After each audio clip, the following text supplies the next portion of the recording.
Meus irmãos, boa noite. Hoje o nosso assunto será sobre por que o crente sofre enfermidades. Essa pergunta parece ser uma pergunta assim, tão óbvia que nem carece de resposta, né?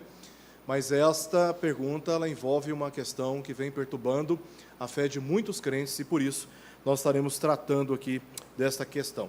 Você já ouviu alguma dessas afirmações? Se você tivesse mais fé, seria curado? Você é cometido por alguma enfermidade, alguém vem, ora com você, você não é curado e você é acusado de ter pouca fé, né? Outra afirmação: se você semeasse uma semente financeira, Deus ouviria as suas orações. Você está doente porque deve estar andando em algum pecado. Então você está sofrendo por causa de algum pecado, né? Você deveria estar andando com boa saúde como cristão. Por que você não está? Apenas repreenda o diabo, repreenda a enfermidade, reivindique a sua cura.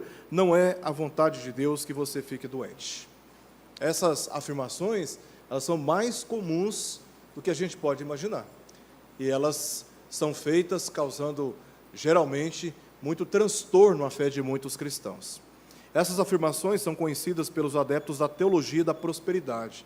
Esta teologia ensina que a prosperidade é uma prova final, incontestável, da fidelidade do cristão a Deus. Então Deus, por causa da fidelidade, do esforço, do sacrifício do seu povo, o recompensa, lhe proporcionando bens, saúde e sucesso profissional.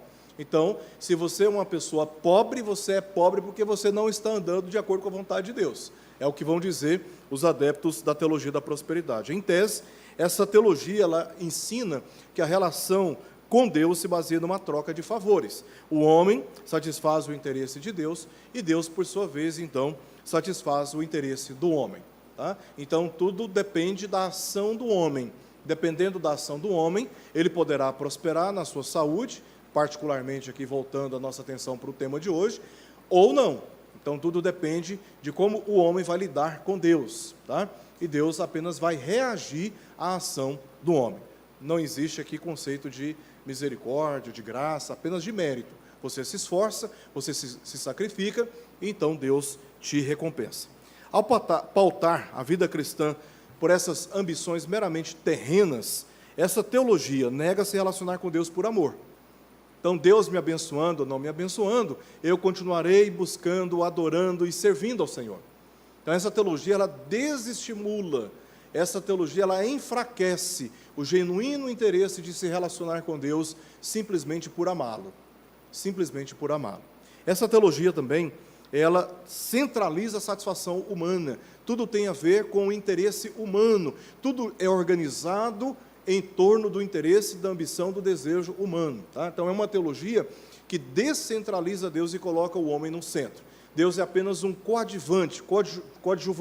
Deus é tratado como um servo dos nossos interesses particulares.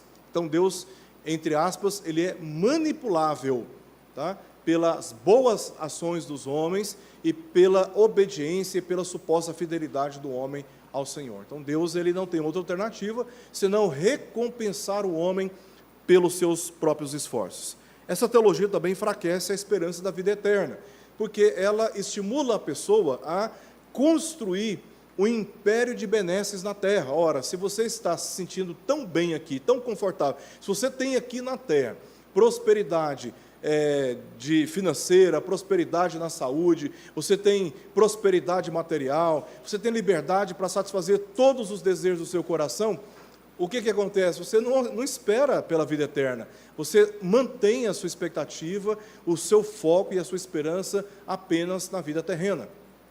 Tá? Diferente daquele que não tem nada neste mundo e está sofrendo de uma maneira repetitiva, persistente, tudo que ele anseia pela volta de Jesus. Não é? Nós brincamos, mas, na verdade, sofrimentos persistentes despertam cada vez mais o anseio de estarmos com o Senhor. Tá? Enquanto que esta acomodação de prosperidade na vida terrena escraviza a nossa percepção, a nossa esperança apenas aos limites daquilo que o mundo tem para nos oferecer. Essa teologia também torna os cultos em um comércio da fé. em um comércio da fé.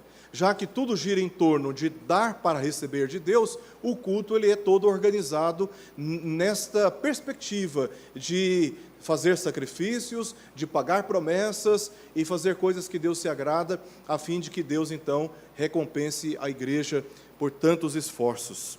Essa teologia engana com falsas expectativas, porque ela vai tentar te passar alguma segurança de que se você agir assim, Deus não terá outra alternativa senão responder com benesses, com favores aos seus próprios esforços.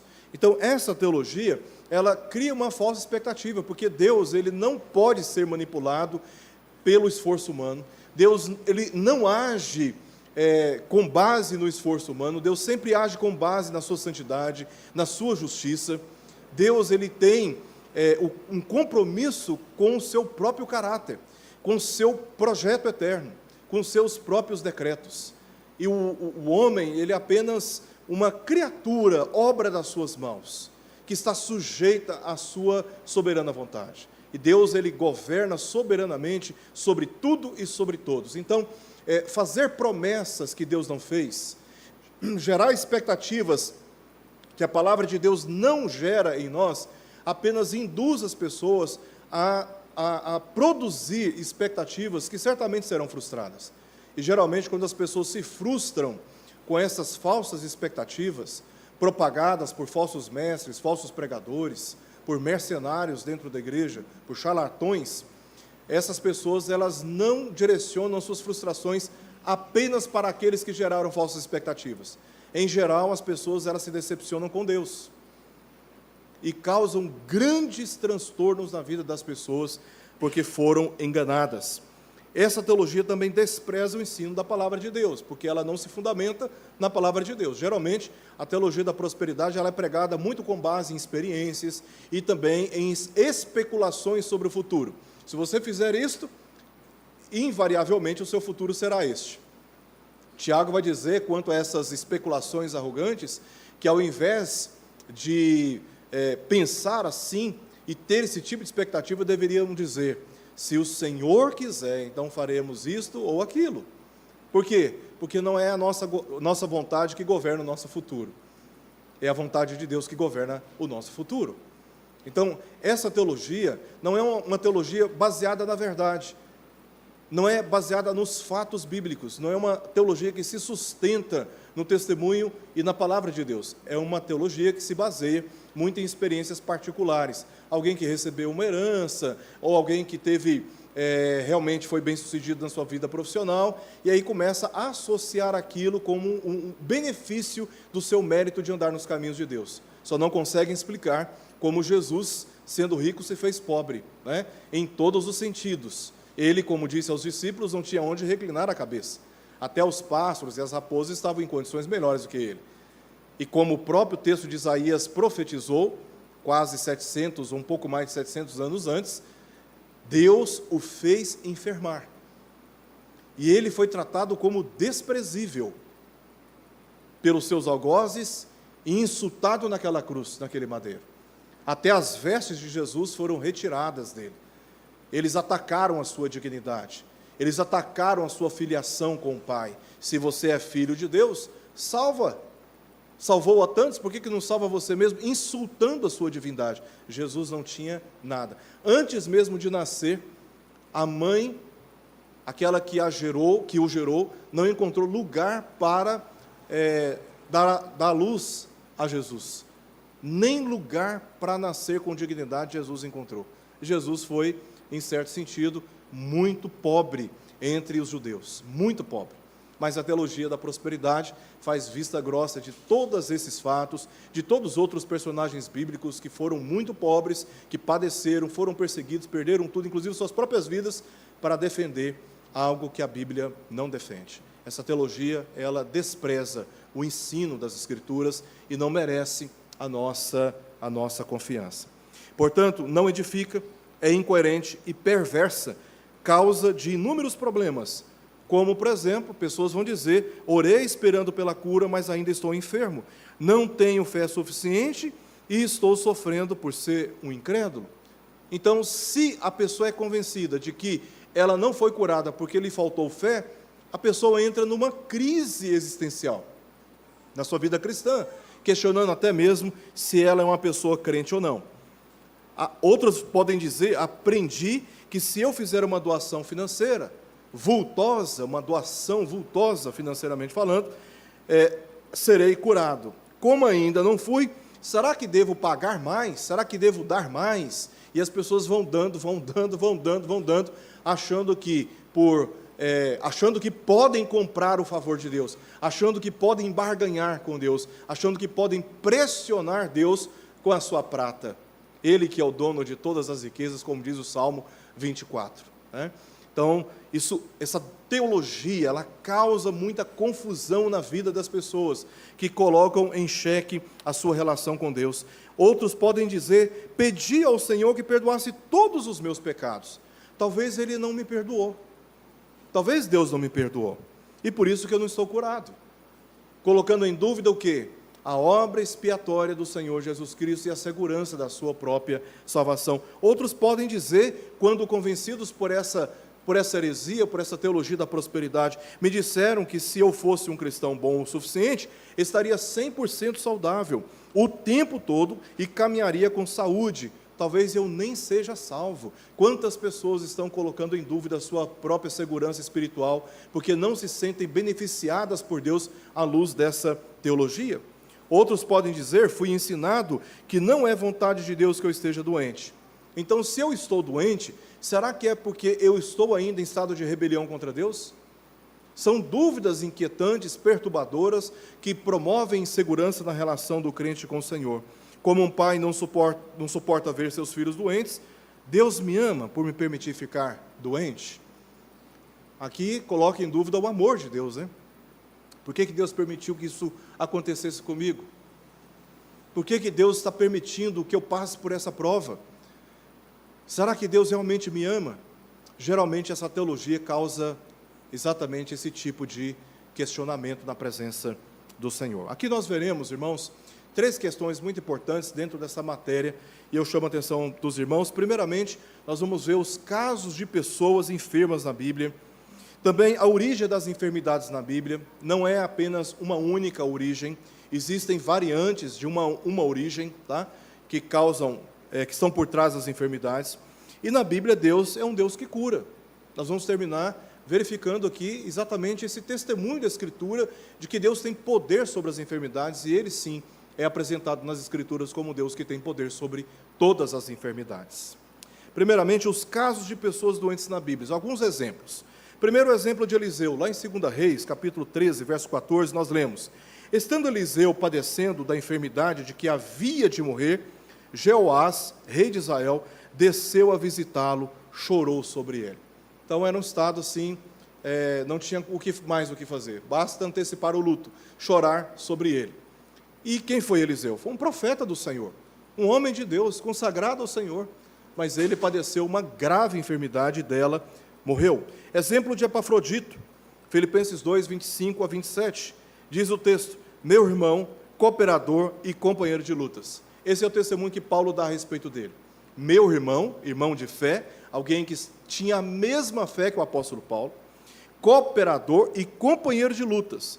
Agora, para a igreja, Epafrodito agregava outros testemunhos ainda, além desses: vosso mensageiro e vosso auxiliar nas minhas necessidades. Então, era um homem digno, era um homem de boa reputação cristã, era um homem consagrado a Deus. No entanto, diz o texto, que ele ficou angustiado, porque chegou a notícia à sua igreja de origem que ele havia adoecido. E com efeito, diz o apóstolo Paulo, adoeceu mortalmente, ou seja, foi uma doença muito grave. Ele ficou muito mal, muito mal. Então, nós não estamos falando aqui de um homem digno, nós estamos falando de um homem santo, de um homem consagrado ao Senhor. E ele adoeceu mortalmente. O exemplo de Trófimo.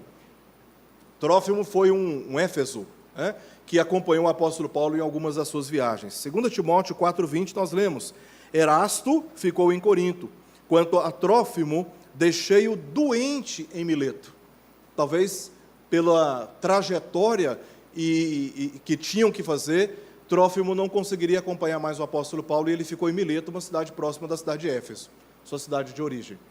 Então, o apóstolo Paulo tinha um companheiro, companheiro mesmo de lutas, que andou com ele nas viagens missionárias, Paulo teve que deixá-lo doente numa cidade. Agora, porque Paulo, que era um apóstolo de Cristo, que tinha recebido poder para realizar sinais, por que não operou o sinal da cura na vida de Trófimo? Ele achou prudente deixá-lo em Mileto e não seguir com ele mais em viagem. Né? Outro exemplo de Timóteo. 1 Timóteo, capítulo 5, verso 23, nós lemos: não continues a beber somente água, diz o apóstolo Paulo. Usa um pouco de vinho por causa do teu estômago e das tuas frequentes enfermidades. Timóteo foi um jovem pastor da cidade de Éfeso, e uma pessoa muito importante no ministério de Paulo, em algumas das suas jornadas missionárias, e depois ficou em Éfeso, onde ele pastoreou aquela igreja. Tá? Foi pastor dessa igreja o apóstolo Paulo, foi pastor dessa igreja o apóstolo João, e Timóteo foi um homem bastante importante na vida e no ministério do apóstolo Paulo, tanto que das 13 epístolas paulinas que nós temos no Novo Testamento, 2 foram destinadas para este pastor chamado Timóteo. E embora sendo um pastor, um homem de boa reputação diante da igreja, da confiança do apóstolo Paulo, consagrado ao ministério da palavra, Timóteo, ele tinha frequentes enfermidades. Não era uma enfermidade única, passageira, não, eram doenças, enfermidades repetitivas. Então ele tinha que ficar lidando com essa enfermidade o tempo todo, enfermidade relacionada com o seu estômago. Exemplo do próprio apóstolo Paulo, em Gálatas, capítulo 4, verso 13, nós lemos: e vós sabeis que vos preguei o evangelho a primeira vez por causa de uma enfermidade física. Os irmãos conhecem a história, ele sai da cidade de Antioquia, da Síria, vai para a ilha de Chipre, da ilha de Chipre ele entra na região da Psídia. Então, ali na região da Psídia, ele sobe até Antioquia da Psídia, e depois ele desce, cidade de Listra, Icônio e Derbe. Quando ele chega em Listra, ao pregar o evangelho, as pessoas se enfureceram contra ele, o apedrejaram, e o consideraram, após o apedrejamento, como morto, e foram embora. Então, Paulo, muito machucado, muito ferido, foi cuidado pelos crentes daquela cidade de Listra. E depois de recuperado, ele foi para a cidade de Icônio e Derbe, e depois volta, passando de novo pela cidade de Listra, pregando o evangelho, retornando pelo quase o mesmo caminho, na sua primeira viagem missionária, para o seu destino, que era a igreja que estava localizada na Antioquia da Síria. O apóstolo Paulo, certamente, por causa dessa enfermidade causada pelo apedrejamento na cidade de Listra, que é a parte baixa da região da Galácia, teve que permanecer um pouco mais de tempo do que o previsto naquela cidade. E ele aproveitou a oportunidade para pregar o evangelho. Então foi uma enfermidade causada por muitos danos físicos, e ele teve que ser cuidado nesse período enquanto ele pregava a cidade naquela região. E ele dá testemunho em Gálatas capítulo 4, verso 13. Observando estes poucos, não são todos os exemplos, nós temos vários exemplos, inclusive do Antigo Testamento, muitos outros do Novo Testamento.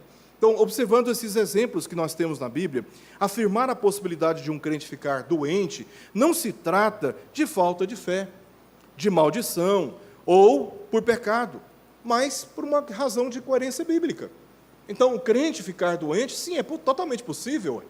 Totalmente possível, e nós não podemos imediatamente deduzir ou até mesmo concluir que o crente está doente por outro motivo. Então, esta afirmação, este consentimento de que o crente sim pode ficar doente, primeiramente é por uma razão bíblica, tá? Uma coerência bíblica. Nós afirmamos isso pela coerência, pelo testemunho que a própria Escritura dá, tendo em vista os exemplos que nós vimos aqui. As doenças e enfermidades na experiência cristã não podem ser interpretadas diretamente assim, sem fundamentação bíblica, desatenção ao contexto, tanto o contexto bíblico, cada passagem tem o seu contexto, como também o contexto das pessoas. Cada pessoa tem um contexto. Às vezes a enfermidade de um foi provocada por um motivo, a enfermidade de outro provocada por um outro motivo. Por exemplo, eu sou hipertenso. A minha hipertensão ela foi provocada por excesso de medicamento. Uma orientação equivocada de um médico resultou, no meu caso, em uma hipertensão, que eu não precisava estar com a hipertensão, mas no meu caso foi excesso de analgésico e anti-inflamatório, passado em doses e por um período maior do que o recomendável. e eu acabei sofrendo danos por causa de um erro médico. Então, o fato de eu estar hoje lidando com a hipertensão, sendo medicado todos os dias, pode não ser a causa da minha enfermidade, a mesma causa sua. Então, cada caso é um caso, e, portanto, os contextos, não apenas das passagens bíblicas, mas também das pessoas que estão enfermas, precisam ser considerados, tá bom? Além da sensibilidade pela dor alheia. Você não pode sair por aí dizendo você está enfermo por causa de pecado, ou você está enfermo por causa de demônios, ou você está enfermo porque você é incrédulo. Irmãos, é muito insensível e muita insensibilidade com a dor alheia. Ainda mais pessoas que estão lidando com enfermidades repetitivas, como o caso de Timóteo.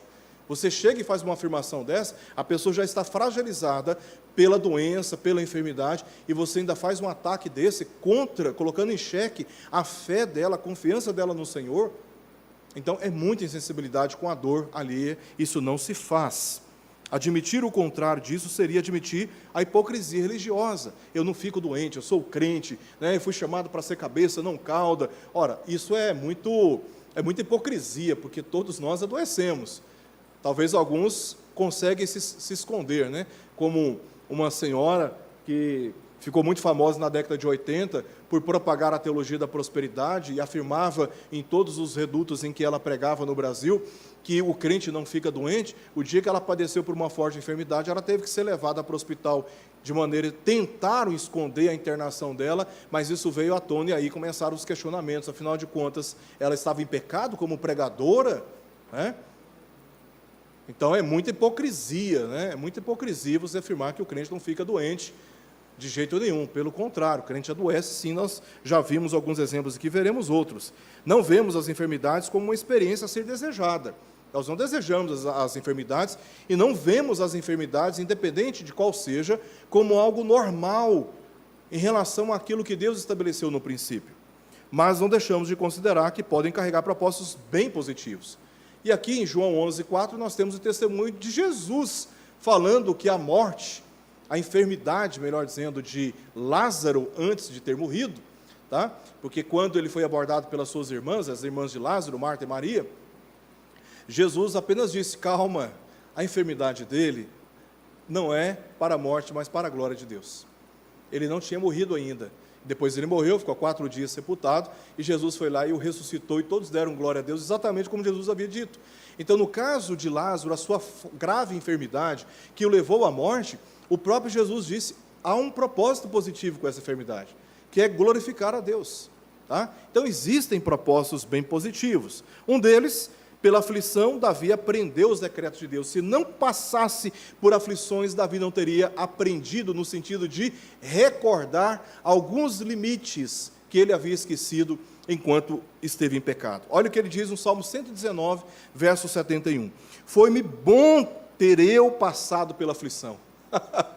Tem base, gente. Imagina você adoecer, né? Adoecer profundamente, você dizer, depois de ter passado por essa aflição, dizer: foi-me bom ter passado pela aflição, para que eu aprendesse os decretos de Deus. Há um tempo atrás eu passei por uma crise de estresse muito forte, e depois que essa crise passou, eu olhei para trás e falei assim: ainda bem que eu passei por isso. Para mim foi uma experiência positiva, porque eu aprendi na enfermidade que eu precisava respeitar mais os meus limites. E entender que eu não sou salvador da pátria, que eu não tenho resposta para tudo. Então, foi bom para que eu recordasse alguns limites. Na experiência de Davi, ele está dizendo para que aprendesse os teus decretos. Ele está falando ao Senhor. Então, a enfermidade ela tem propósitos, muitas vezes, positivos na nossa própria experiência cristã. Outro exemplo aqui que nós temos é Paulo recebeu a sentença de morte para não confiar em si mesmo.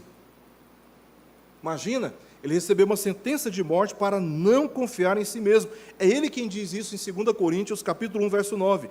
Contudo, já em nós mesmos tivemos a sentença de morte. Com qual finalidade? Para que não confiemos em nós. É exatamente nesses momentos de fragilidade que nós vemos Deus como o nosso único refúgio. E há enfermidades que vêm para humilhar o nosso orgulho, para conter nosso ímpeto de achar que tudo depende de nós e que nós estamos no controle de tudo. No caso do apóstolo Paulo, essa sentença de morte veio para que ele confiasse não nele mesmo, mas no Senhor. O próprio apóstolo Paulo foi usado para realizar muitos sinais. Lucas dá testemunho no livro de Atos, no capítulo 19, verso 11, dizendo: e Deus, pelas mãos de Paulo, fazia milagres extraordinários. O milagre já é uma ação extraordinária, né? Mas o extraordinário aqui, certamente está implicando em dizer que aquilo que Paulo fez surpreendeu, né? Pelo poder de Deus, surpreendeu de forma extraordinariamente a quem presenciou todos esses sinais.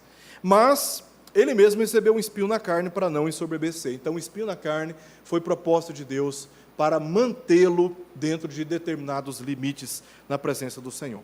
Alguns sofrem para aprender a confiar em Deus, como vimos aqui o caso do apóstolo Paulo, que recebeu a sentença de morte para não confiar em si, mas em Deus. Outros passam por experiências de dor, de perda, de graves enfermidades, para serem habilitados por Deus a consolar aqueles que estão sofrendo. 2 Coríntios, capítulo 1, verso 4, nós lemos: é Ele quem nos conforta em toda a nossa tribulação, para podermos consolar os que estiverem em qualquer angústia, com a consolação com que nós mesmos somos contemplados por Deus. Então, na tribulação, o apóstolo Paulo está descrevendo todas as instabilidades, perseguições, enfermidades, tragédias, torturas, prisões que ele teve que enfrentar na sua vida, mas ao mesmo tempo como Deus estava consolando o apóstolo Paulo, de maneira que quando ele teve que lidar com as igrejas, que estavam passando também por incompreensões, injustiças e perseguições, ele foi capaz de, olhando até mesmo para o seu próprio testemunho, consolar aqueles irmãos, de fortalecer aqueles irmãos.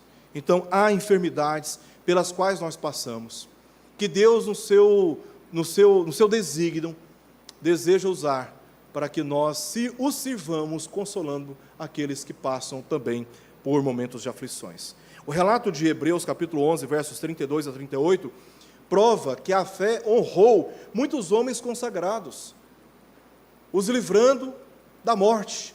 Mas o mesmo relato de Hebreus, capítulo 11, dá testemunho também de homens que honraram a fé. Não que a fé honrou esses homens, mas que esses homens honraram a fé que professavam em Jesus Cristo, e nesta conduta, nesta firmeza, nesta perseverança, perderam as suas vidas e até mesmo foram submetidos a sofrimentos insuportáveis.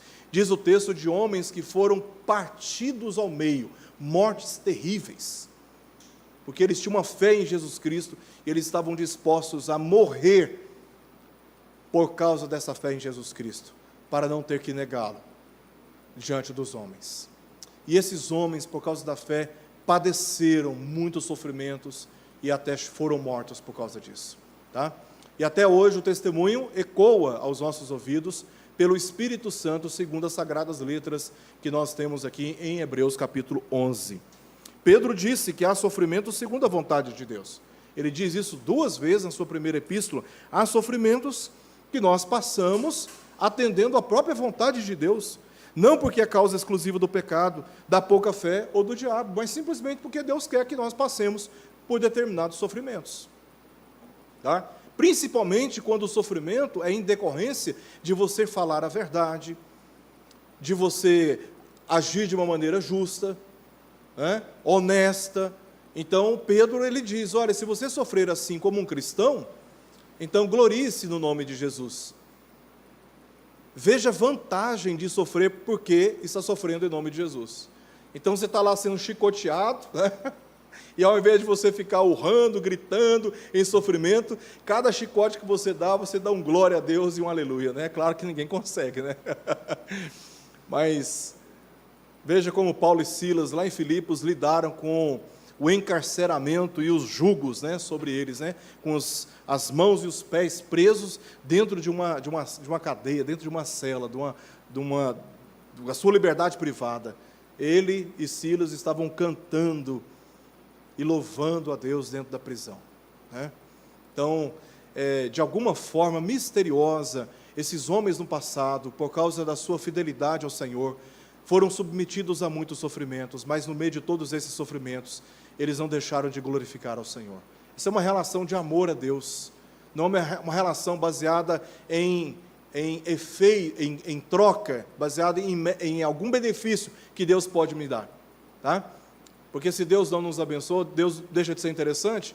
Para nós que somos baseados e fundamentados nas Sagradas Escrituras, nós vamos continuar amando ao Senhor.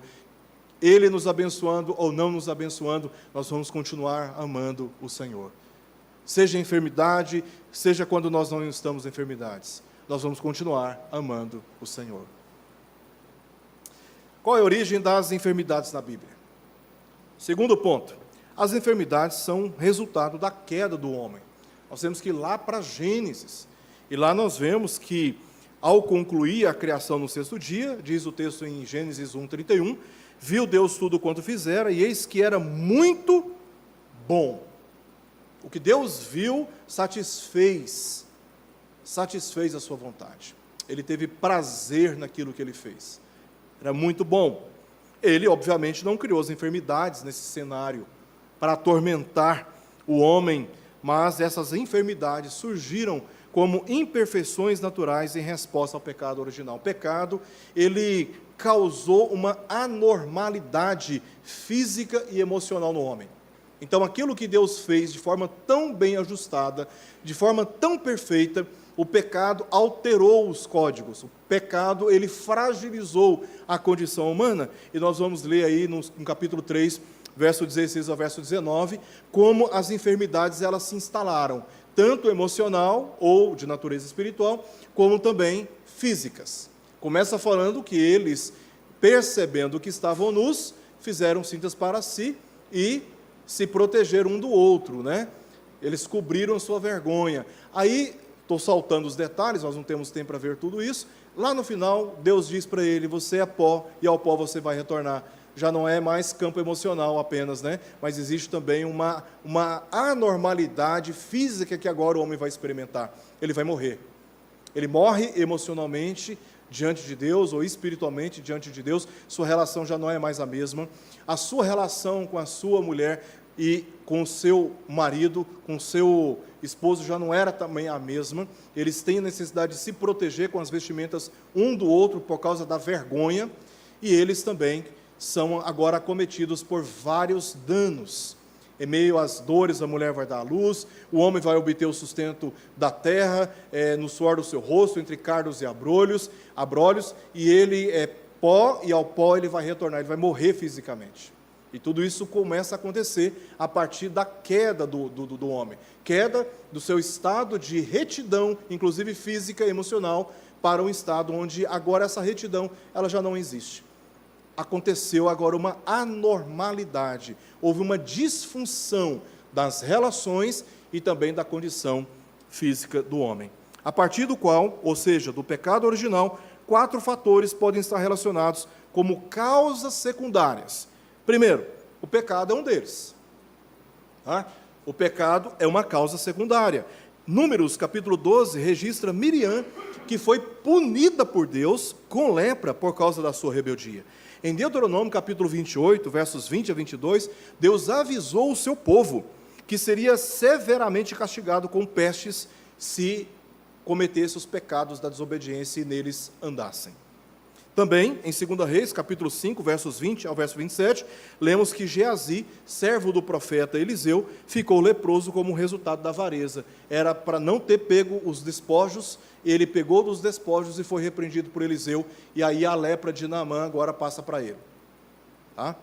Por causa da avareza, pecado, por causa de pecado.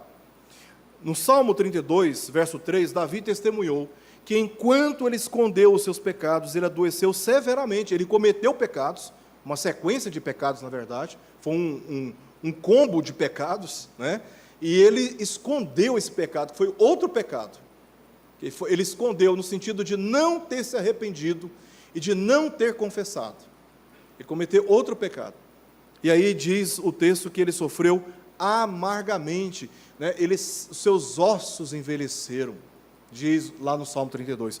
Lá no Salmo 38, verso 3, ele continua dizendo: não há parte sã na minha carne, por causa da tua indignação, ele se vê punido por Deus por causa do seu pecado, e a punição de Deus foi uma grave enfermidade. Ele continua dizendo: não há saúde nos meus ossos, por causa... Qual é a origem aqui, gente? Pecado dele, e Deus sendo justo em discipliná-lo. A causa pode ser o pecado, mas nem sempre é, tá? Nem sempre é por causa do pecado. Olha o caso de Jó. Jó, homem íntegro, justo, que andava com Deus. Jó não tinha pecado algum. O próprio Deus dá esse testemunho a respeito dele. E lá no verso 22 diz que em tudo aquilo que Jó passou, todas aquelas perdas insuportáveis dos seus bens, dos seus funcionários, também dos animais que ele tinha, apesar de tudo aquilo, diz o texto, que Jó, em tudo isto, não pecou. Sabe que você perder 10 filhos? 10 filhos. E diz o texto que em tudo isso Jó não pecou. Tá? Então, insinuar ou acusar alguém disso é cruel e leviano. Você está sofrendo por causa de pecado, é leviano. Tá? Cada um deve verificar a sua consciência na palavra de Deus quanto ao pecado. E eu coloquei o texto aqui de 1 Coríntios capítulo 11, versos 28 a verso 30, porque o povo estava pecando ao profanar a ceia do Senhor, e o apóstolo Paulo está dizendo: por causa dessa atitude de vocês, há muitos que estão enfermos, que estão doentes, e outros que já dormem, ou seja, que já tinham falecido, como punição da parte de Deus contra o pecado daqueles que estavam profanando a ceia do Senhor. Tá? Então, Paulo recomenda no verso 28 que cada um deve examinar a si mesmo. Então, tendo discernido o corpo, ou seja, o significado do pão na ceia, comer do pão e beber do cálice. Mas não fazer isso indignamente, ou seja, sem considerar o significado e também a reverência diante daquilo que Deus considera sagrado. Se agir assim, como diz, se torna réu do corpo de Cristo. Tá? Réu. E é por causa disso, Paulo vai concluir que muitos estavam sendo disciplinados, inclusive com enfermidades. Então, cada um deve examinar a si mesmo, se a enfermidade que está passando não é resultado de pecado. Tem pessoas, por exemplo, que no pecado da promiscuidade sexual acabam encontrando várias doenças. Várias doenças. E aí ficam com vergonha de confessar os pecados. Eu já lidei com uma pessoa, já faleceu, acompanhei uma pessoa que era professor de matemática, se envolveu com o pecado da homossexualidade, mas escondeu isso por muito tempo. E ele foi acometido por um vírus, que nós conhecemos muito bem, depois, modernamente, foi chamado de soro positivo. E eu me lembro de vê-lo em situação bastante degradante do ponto de vista físico. Deus deu, pelo seu arrependimento, confessou seu pecado, alguns anos de vida. Ele se recuperou, se fortaleceu, voltou às suas rotinas normais, e tempos depois, com a fragilidade do seu corpo, ele acabou falecendo. Mas existem pessoas que sofrem enfermidades por causa de pecado. Tá? Pecado mesmo. Há uma outra origem que a Bíblia apresenta, que são poderes demoníacos. Tá? Às vezes o caso não é de pecados, e por eles as pessoas estão sendo punidas com enfermidades. Há casos em que envolve poderes demoníacos. Em Lucas capítulo 13, verso 11 a 16, lemos sobre a história da mulher possessa de um espírito de enfermidade. Havia uma entidade maligna que estava controlando fisicamente a saúde daquela mulher. E em razão desta influência demoníaca, por 18 anos ela andava encurvada, sem de modo algum poder endireitar-se. Por quê? Porque estava sob a influência de um poder demoníaco. Então Jesus impôs sobre ela as mãos e anunciou o seu livramento. Fica livre do seu mal, filha. Chama ela de filha. Em seguida, o que aconteceu? Ela endireitou e dava glória a Deus. Ela foi liberta daquele espírito. E liberta daquele espírito, ela ficou curada. Nesse caso, poderia dar todo tipo de remédio, fazer todo tipo de tratamento físico. O caso dela era de origem espiritual. E não sou eu quem estou dizendo, é a Bíblia que está dando esse relato para nós, de uma enfermidade que estava sendo mantida por influência demoníaca. Este é um caso que nos lembra a experiência de Jó. Suas enfermidades foram provocadas por Satanás. Olha o que diz Jó, capítulo 2, verso 5 ao verso 7. Estende, porém, a mão, diz Satanás a Deus: toca ali nos ossos e na carne e verás se não blasfema contra ti na tua face. Disse o Senhor a Satanás, eis que ele está, em quê? Em teu poder, sob o poder de Satanás. Mas poupa-lhe a vida. Então, saiu Satanás da presença do Senhor, e o que Satanás fez?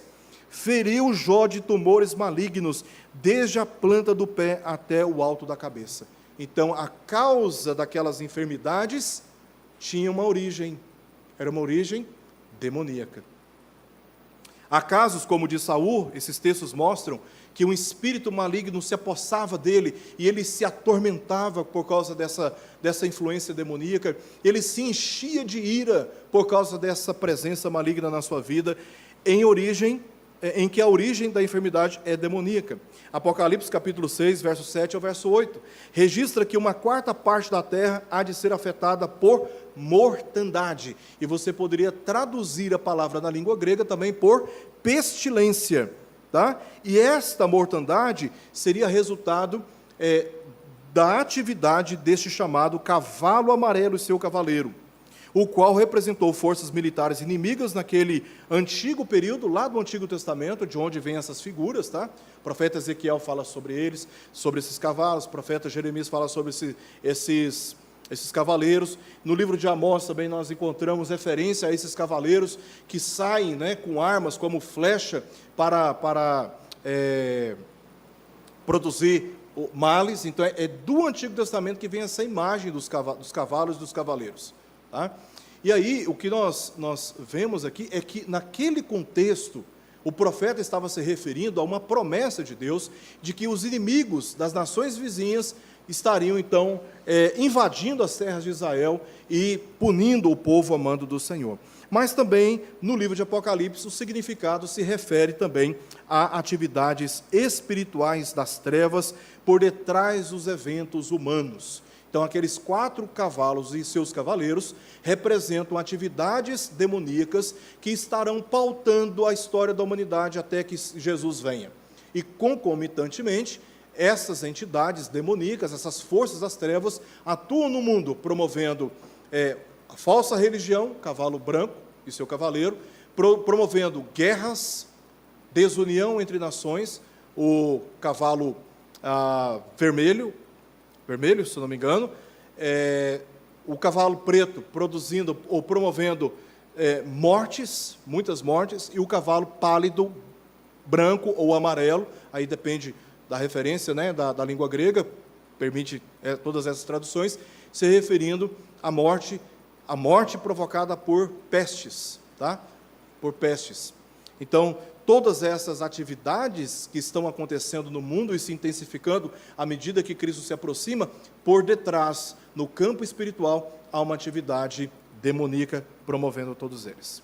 Terceiro lugar, negligências quanto ao cuidado pessoal também pode ser uma causa das enfermidades. Não apenas a questão do pecado ou de atividades demoníacas, mas também uma negligência quanto ao cuidado pessoal. Determinadas enfermidades podem ser resultado de indisciplinas quanto a atividades físicas regulares.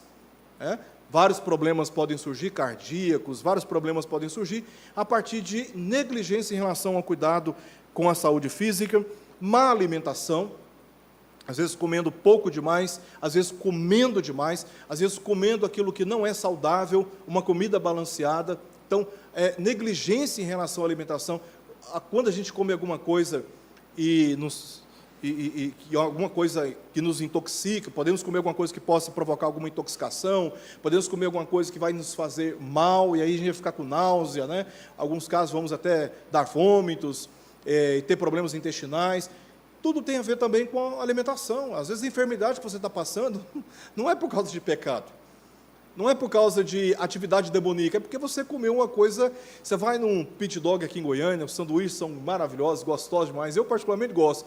Aí você vai lá, o sanduíche mal cabe na sua mão, né? Uma bisnaga de maionese é pouco para você enche lá de maionese, coloca esse negócio para dentro, aí depois você fica assim, aqui, sentindo aquela azia, aquele mal-estar. Sabe por que você está sentindo mal? Porque você negligenciou a alimentação, tá? Aí alguém imprudente pode olhar para você e falar assim: ai, demônio, viu? Né? Não, às vezes é por causa de má alimentação mesmo, indisciplina.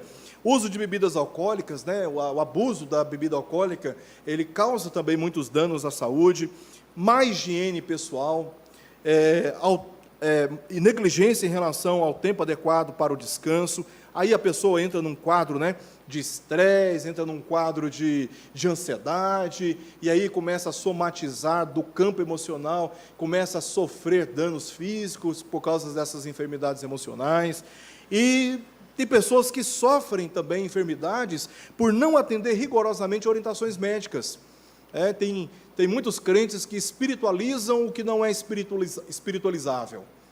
Então, se recusam a ir no médico, se recusam a tomar medicamentos, se recusam a seguir orientações médicas e pensam que apenas usando alguns chás e com orações vão resolver tudo, e acabam negligenciando a saúde. Eu tive um tio, já faleceu, ele era desse tipo, né? Ele era de uma igreja neopentecostal, na verdade pentecostal, uma bem radical, não vou citar o nome aqui, né, para não macular a imagem da igreja, mas ele era de uma igreja pentecostal muito rigorosa aqui em Goiânia. E aí ele teve um problema de saúde no seu pé. Não, na verdade não, estou confundindo os tios, é um outro tio. Esse tio não era crente não, mas ele teve um problema no seu pé. E aí deu uma infecção lá e ele não quis ir no médico quis tratar não. O que ele foi fazer? Foi pegar borra de café, antigamente se fazia isso, pegar pó de café e colocar sobre a ferida. Aí a infecção piorou, a situação ficou mais grave. Veja só, gente, tem que seguir orientação médica. Aí não segue a orientação médica, às vezes vai no médico, mas não segue a orientação do médico, às vezes vai no médico, não compra os medicamentos, não usa adequadamente, tem que ter horário para tomar direitinho, ser rigoroso e disciplinado. Aí você não se trata, à luz de uma orientação médica, problemas de saúde podem surgir e outros problemas podem se agravar, porque você está ignorando aquilo que não pode ser ignorado. Tá? Por fim, causas naturais também estão por trás de muitas enfermidades. Nem todas as enfermidades são resultado de pecados, influências demoníacas e negligências no cuidado com o corpo, mas também fatores genéticos. Tem pessoas que têm uma predisposição para sofrer determinados tipos de enfermidades. Ela não cometeu pecados diante do Senhor, né? Pecados deliberados, ações planejadas em rebeldia contra o Senhor. Ela não está sob influência demoníaca, ela não está negligenciando, ela simplesmente nasceu com alguma dificuldade. E aí, irmãos, nós temos muitos casos de pessoas com síndrome de Down, muitas pessoas que sofrem, né, tantos outros problemas. Não vou nem entrar nessa seara, porque não é muito o meu campo, mas tantas pessoas que nascem com limitações motoras, mentais. Existem pessoas que não têm essas limitações motoras nem psíquicas, mas são pessoas que têm algum tipo de predisposição para desenvolver determinadas doenças. Existem fatores genéticos que precisam ser considerados também. Envelhecimento, nosso físico vai envelhecendo, e é natural que nós um dia tenhamos que enfrentar o maior ou pior dos nossos inimigos, que é a morte. Então nós vamos envelhecendo, os nossos ossos vão enfraquecendo, os nossos órgãos também vão envelhecendo. Tá? E é natural que você, com o passar do tempo, à medida que você vai envelhecendo, algumas doenças comecem a surgir. Tá? Algumas doenças comecem a surgir. Envelhecimento também é causa natural. Outro é acidentes. Você está com a vida tranquila, aí você sofre um acidente e tem que lidar com algum tipo de limitação motora, algum tipo de enfermidade para o resto da vida. Então, existem também esses fatores aí. Surtos, epidemias, pandemias, endemias. Nós vimos agora, recentemente, um problema dessa natureza. Como essas doenças que são transmitidas, não só especificamente no local ou provisoriamente, do ponto de vista sazonal, mas também como determinadas enfermidades se proliferam, se expandem para além da nossa localidade e chegam a ser causa de prevenção e tratamento mundial, tá? Como o caso da pandemia. Né? Então, são causas naturais, enfermidades que vêm da natureza mesmo, são descontroles da própria natureza que desenvolvem doenças e vírus o tempo todo, novas para a ciência. Né? Também cirurgias mal-sucedidas, já até mencionei sobre isso, forte ansiedade, estresse, tudo isso causa naturalmente determinadas enfermidades. Aí você tem que controlar certos níveis, né, de ansiedades e estresse com uma reorganização do seu ritmo e da sua qualidade de vida. Tá? Então, isso também pode estar por trás de enfermidades. Ora, todos nós, crentes, passamos por todos esses tipos de problemas, né? Na Bíblia, Deus é um Deus que cura. Algumas afirmações comuns em nossos dias. Alguns vão dizer assim, olha, eu creio que Deus pode e quer nos curar. Deus tem poder e Ele quer curar. Outros vão dizer, Ele não tem poder para curar. Ele não cura porque Ele não tem poder para curar. Outros podem dizer, Ele tem poder para curar, mas Ele não cura hoje mais. Isso só no passado. Os milagres aconteceram só no passado. Uma coisa é o dom de curar. Outro fator é Deus intervir na história da nossa vida, segundo a sua boa vontade, em resposta às nossas orações, e nos acudir nas nossas tribulações. Né? Tem pessoas que vão dizer, olha, Deus pode, mas Ele não faz isso mais hoje. Então, a pessoa nem ora, ela nem consegue mais acreditar que Deus pode, naquele momento, vir ao seu socorro e abençoá-lo com uma libertação, uma cura. Outros vão dizer que Deus não interfere nos dilemas humanos, Deus está distante da realidade, Deus existe, mas Ele está distante da realidade humana, Ele não entra em contato mais com as suas criaturas. Em face dessas afirmações, o nosso posicionamento é que nós cremos que Deus cura, e Ele é soberano para realizá-la ainda hoje, se essa for a sua vontade. Nossa confiança está amparada no testemunho que a Bíblia nos dá. Primeiro, o nome de Deus. Em Êxodo, capítulo 15, verso 26, Deus é apresentado como Yahvé Rafá, ou seja, Deus que cura, Deus curador, melhor dizendo. Tá? Deus cura as enfermidades, Salmo 103 diz isso. O Senhor cura as nossas enfermidades. Jesus curou a muitos enfermos, multidões, e Deus tem um caráter extremamente misericordioso, compassivo, bondoso. Ele é rico em misericórdia e Ele se compadece daqueles que o buscam. Cremos que Deus, sendo rico em misericórdia, pode sim acudir àqueles que o buscam e suplicam por uma intervenção sobrenatural de cura. E quando isso acontece, precisamos entender 3 questões muito importantes. Ele cura em caráter extraordinário, tá? Ou seja, foge do meio ordinário do tratamento de determinadas enfermidades. Também, particularmente, o fato de Deus ter nos curado, não significa que Ele haverá de curar a todos. E, provisoriamente, é possível que você seja curado de uma enfermidade, mas não seja curado de outra enfermidade. Lázaro foi ressuscitado da morte para depois morrer. Tá? Então, são 3 questões que jamais podemos nos esquecer. Deus nos cura em caráter extraordinário, particular e provisório, não de forma ordinária. Contudo, não cremos que Ele cura sempre quando pedimos, porque as enfermidades que existem hoje na humanidade, existem como resultado da anormalidade que o pecado criou na humanidade, e como efeitos do pecado revelam a justiça de Deus presente no mundo, até o retorno de Cristo. Neste dia, a consequência primária, que é a morte, e as secundárias, que é o luto, pranto e dor do pecado, serão extintas para sempre, e essa é a promessa do Senhor. Até o dia de Cristo, temos que lidar com enfermidades, temos que lidar com essas enfermidades, porque o pecado está presente ainda entre nós, na nossa própria natureza, o nosso corpo envelhece, caminhando para a morte, estamos sujeitos, vulneráveis a muitas enfermidades, mas nós temos uma esperança. No dia de Cristo, a causa primária e secundária do pecado original serão extintas e nós nunca mais teremos que morrer, nunca mais teremos que lidar com o luto, com o pranto e com a dor, que são as consequências do próprio pecado. Até esse dia, somos orientados a confiar em Deus, orando uns pelos outros, crendo e confiando na sua misericórdia, consolando uns aos outros, extraindo lições para as nossas vidas e contando com a ciência. Contando com a ciência. Olha o que Jesus disse: os sãos não precisam de médico, e sim os doentes. O próprio Jesus está reconhecendo a importância da atividade médica, da ciência humana, porque Deus usa a ciência para cuidar de nós. E para terminar, algumas considerações finais. Por que o crente sofre enfermidades? Porque ele está corrompido pelo pecado original.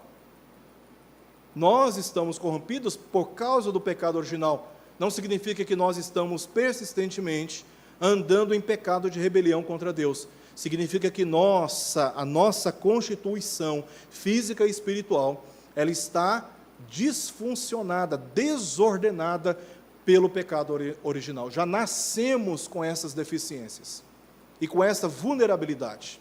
Então, nós, crentes em Cristo Jesus, ainda tendo o pecado na nossa natureza, nós estamos sim sujeitos à enfermidade espiritual e física. Contudo, a enfermidade em si não é pecado, embora em alguns casos seja resultado dele. Também, Deus tem poder sobre todas as enfermidades. Não há enfermidade que impeça Deus de agir. Deus tem poder sobre todas as suas enfermidades. E se você está enfermo, creia que Deus tem poder sobre a sua enfermidade. E Ele pode sim, se Ele desejar, te curar, tá? Se Ele não quiser te curar, com certeza há um propósito, como já vimos aqui em momentos anteriores. Com certeza há um propósito. Às vezes você não discerne o propósito enquanto você está atravessando por esse vale, mas depois você entende. Como o caso de Jó, que enquanto estava atravessando o vale, ele não conseguiu discernir a vontade de Deus, mas depois que passou, ele disse: Senhor, eu te conhecia apenas de ouvir falar, mas agora os meus olhos te veem. Ou seja, a compreensão que Jó tinha antes das tribulações era uma, mas depois das tribulações, a sua compreensão é muito mais ampla e muito mais profunda. Em terceiro e em último lugar, Deus deu ao homem inteligência para desenvolver a ciência de curar e aliviar as enfermidades. E precisamos contar com a ciência. Adoeceu? Em confiança ao Senhor, devemos sim procurar um médico, fazer os exames, pela assistência médica, encontrar qual é o diagnóstico e seguir a orientação médica do devido tratamento da saúde. Confiando no Senhor, porque Deus deu inteligência ao homem para desenvolver a ciência de curar e aliviar as enfermidades. Nós nunca podemos ignorar a ciência, achando que Deus, Ele vai nos curar de todas as nossas enfermidades, sempre que adoecermos, bem como todas as pessoas que nós amamos, porque se alguém falar isso para você, está gerando uma falsa expectativa, porque Deus não vai fazer isso. Deus não vai fazer isso. E é bom que você entenda, biblicamente, que há enfermidades que estão presentes, não somente pelo pecado, mas por outros motivos, como ouvimos aqui. E em todos esses momentos, somos estimulados a confiar em Deus e a depositar nele a segurança da nossa vida. Se Ele quiser nos curar ou Ele não quiser nos curar, nós continuaremos amando o Senhor. Nós continuaremos confiando nele. Afinal de contas, a nossa esperança, ela não está condicionada ao bem-estar nessa vida. A nossa esperança está em Cristo Jesus, que abrirá as portas da cidade celestial. E um dia estaremos com o Senhor para todos sempre, longe de todas as fadigas da vida terrena. E é isso que deve fortalecer a nossa fé em Deus, por meio de Jesus Cristo. Vamos orar? Senhor Deus, colocamos diante de Ti humildemente as nossas vidas, cientes que estamos sujeitos a padecer enfermidades nessa terra. Que o Senhor, na Tua misericórdia, venha ao nosso encontro, nos livre das dores, das enfermidades, segundo o Teu bom querer. E segundo o Teu bom querer, se não for essa a experiência que o Senhor tem para cada um de nós, dá-nos forças para atravessar esses vales, confessando o Teu nome, Senhor, adorando o Teu nome, fazendo o que é devido, porque sabemos que um dia, Senhor, todas essas enfermidades, essas dores haverão de passar, e definitivamente teremos paz também no nosso corpo, na Tua presença. Que a nossa esperança esteja sempre no Senhor, e não nas benesses que o mundo tem para nos oferecer. Assim, ó Pai, nós oramos, confiando no Senhor Jesus, que intercede por nós. Amém, Senhor. Amém.